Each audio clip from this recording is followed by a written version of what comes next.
Okay, so today we're going to be checking out a video from CNBC titled Why the American Dream Became Unaffordable for the Middle Class. And I think this goes well with a lot of the issues, cost of living, job market, and housing crisis so many people have been facing for years now. So we're going to see what they have to say along with some comments as well. So leave your thoughts down below, but we'll just get right into it.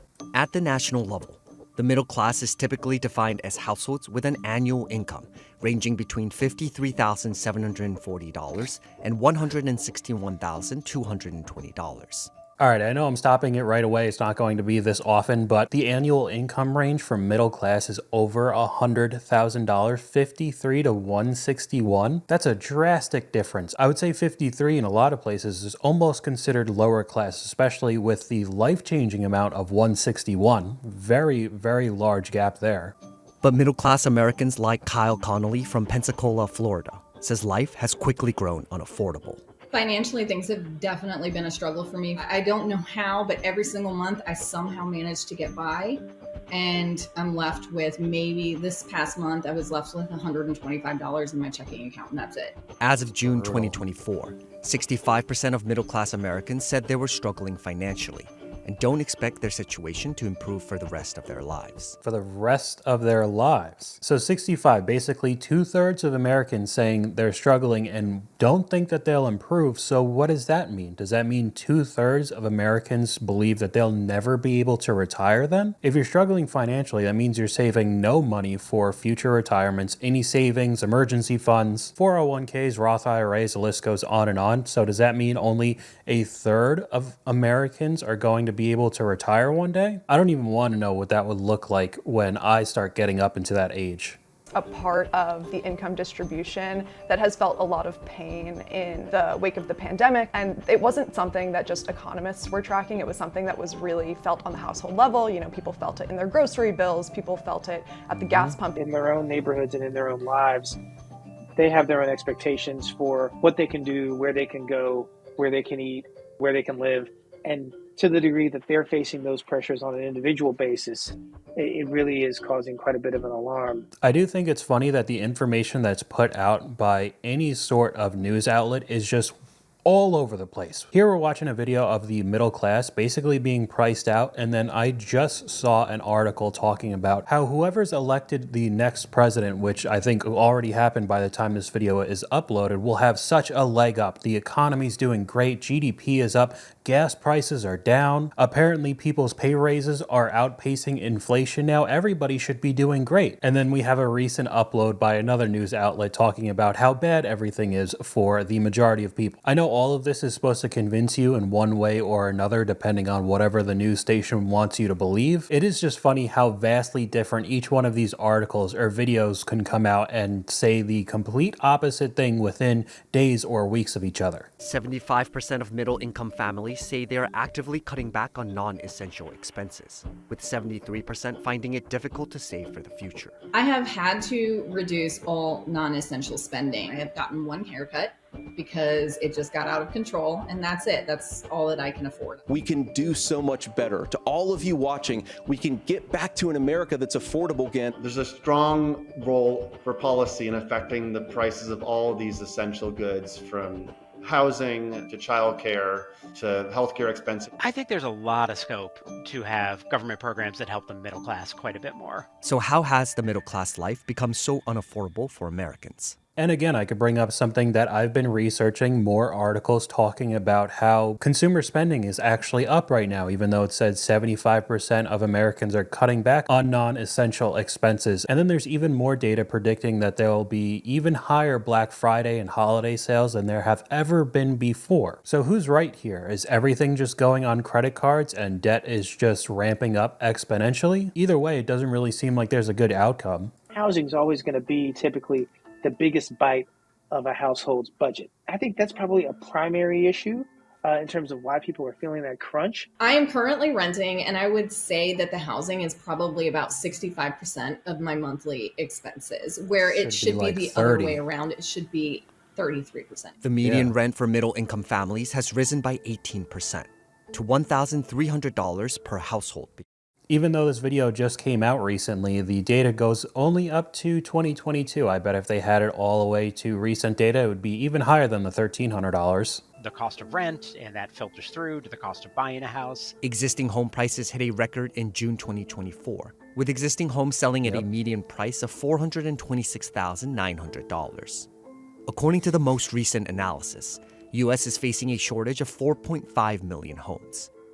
In 2022, families in the U.S. increased by 1.8 million, but only 1.4 million housing units were built to meet the demand. We've got lots of families who are trying to form, people leave college, they leave their parents' house, they want to buy their own house. And this stems into another problem, which we talked about on my second channel, but I'm going to go much more in depth on a longer form video on this channel soon. Construction companies are just building house after house as quickly as they possibly can, and entire communities and towns being built with the same exact floor plans, the same looking houses, at record paces, and because of that, the quality has tanked. But that doesn't mean that the price for these houses are at an all-time low. And there are certain companies that are making very, very cheap houses in the $200,000 ranges I've seen, and that kind of quality house is actually even worse. And we just haven't seen housing construction. If you don't build more housing, then housing becomes more expensive. And that's exactly what's happening in a lot of coastal cities and increasingly more and more cities across the United States, that it becomes very unaffordable to buy a house. What it amounts to are state and local policies that have really operated over the course of several decades to restrict housing supply. It's the old story that people in single-family homes in desirable neighborhoods really push back against efforts to build more housing in those neighborhoods. They complain about the parking. They complain about pressure on infrastructure. Experts say policy intervention is essential to tackling the affordability crisis. There's an opportunity today to rethink how the federal government interacts with housing markets. We already see this in markets like healthcare in the United States. It's not a purely privatized market.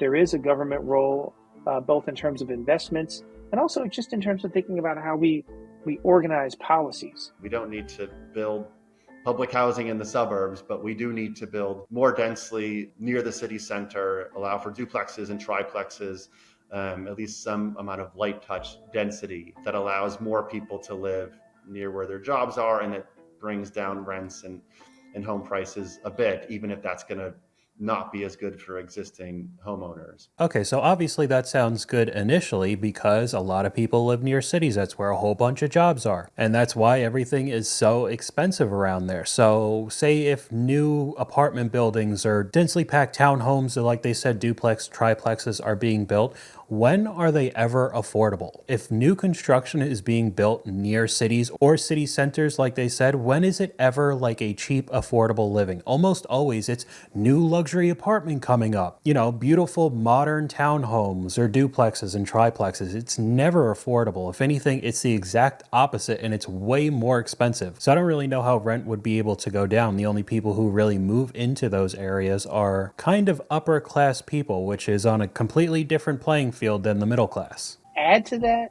we see childcare costs that have also exploded over the years. In some parts of the country, you have households paying upwards of $25,000 per year.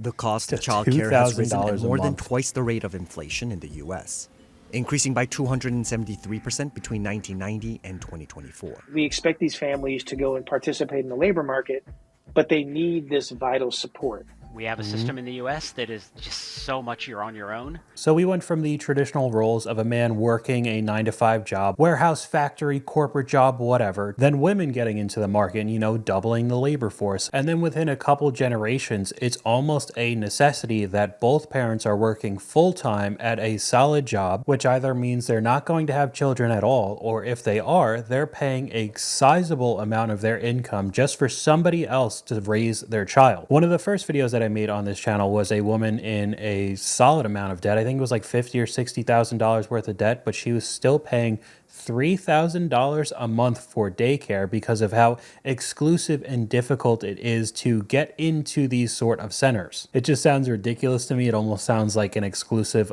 country club, but for somebody else to raise your child while you're at work. And it's not like any of these prices are just going to revert and become cheaper. It's only going to get worse. Unless you're very, very poor and can get a subsidy. I'm very fortunate that what I do to earn an income does not require me to have childcare. I would basically be making the equivalent of $7.50 an hour over the summer if I had to pay for full-time childcare for 3 children.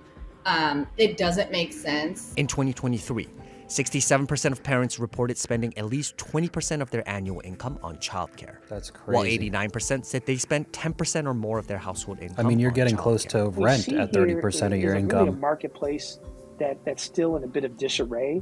We have shortages in childcare centers. We have childcare workers who really report being underpaid, which then exacerbates the problem. You sometimes have states or localities insisting on regulations that just don't make sense for childcare, that make onerous restrictions on child to staff ratios or certain zoning restrictions on where you can have a childcare facility. And so again, here, there is an opportunity to prop up this labor market and this overall marketplace. We saw some of this effort taking place during the pandemic. In 2021, the United States embarked upon a historic expansion in the refundable child tax credit. Expanded not just in its generosity, but also in the number of families it reached. It went deep into the middle class.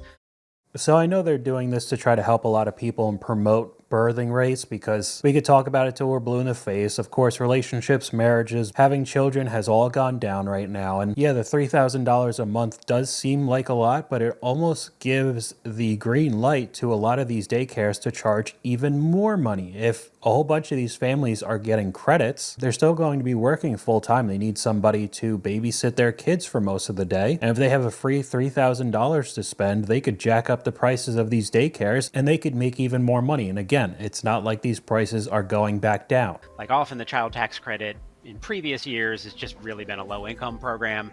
This one really spread out, didn't start phasing out until $100,000 or more for a bunch of families. That was a 1-year experiment that expired. You've had policymakers advocating for making this 2021 expanded child tax credit permanent, but it has faced resistance in the Congress.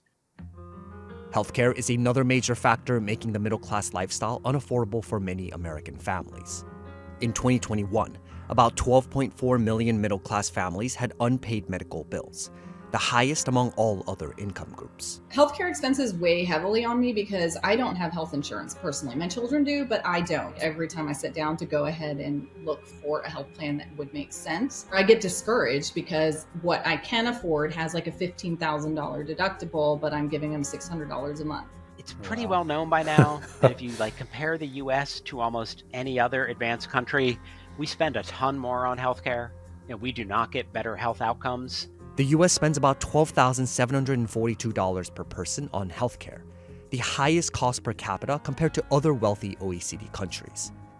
However, the country still ranks lower on key health measures like life expectancy and infant mortality when compared to similar nations. Everything costs more. Doctors cost more, drugs cost more, devices cost more.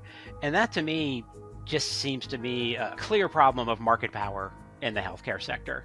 And so you've got pharmaceutical companies that unambiguously have market power. That's what patents are. And unlike other countries that really try to leverage some kind of monopsony power against pharmaceutical companies to sort of countervail their monopoly power, we don't do that much in the US. Besides drugs, you've got growing consolidation in sort of hospitals and specialty providers. A study by Harvard University discovered that hospital prices in markets with a monopoly are 15% higher in areas with 4 or more hospitals. Shocker. And research from UCLA revealed that monopoly protection increased consumer costs by $52.6 billion across a sample of 355 brand-name drugs. And I mean, if there's no competition, of course they're going to corner the market. And if you do have any of these issues, it's not like you're not going to take the medication if the pain is that bad, or if you have something wrong with you, and then they could just keep raising the prices. And I mean, there's kind of no real option for too many people after that. In response to these concerns, the Justice Department launched a task force in May 2024, focused on specifically addressing monopolies and collusion in the healthcare sector.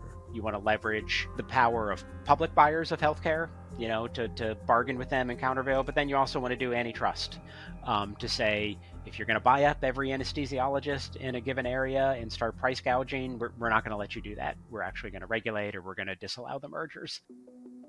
I don't really know how well it's going to work out. Prices are also rising for essential expenses other than the big three. the utilities that are just slowly increasing. It's like every month, it's like my usage is down, but why is my bill higher? Obviously, groceries are more expensive. It hurts. It really does hurt when I have to tell my children no. When I have to tell them that, sorry, we can't go to this activity because I don't have the extra $120 to spare this month. As a mother, that's kind of like the hardest part. Rising prices have been a major talking point for the 2024 election. For Harris and Trump, focusing on the middle class, speaking directly to promises of building the middle class or rescuing the middle class, these are promises that in some way offer an umbrella pitch for why they are the best candidate for the health of the US economy. I was raised as a middle class kid. And I am actually the only person on this stage who has a plan that is about lifting up the middle class and working people of America. She wants to build 3 million new homes over the courses of her potential administration, increase the supply of housing, and lower the price. Gonna happen, though? She has pledged to crack down on hidden junk fees and other corporate pricing practices that she sees as the reason for high prices. For Harris, a lot of boosting the middle class comes down to putting more money in the middle class's wallet. I have a plan, $6,000 for young families for the first year of your child's life, $25,000 down payment assistance for first-time home buyers.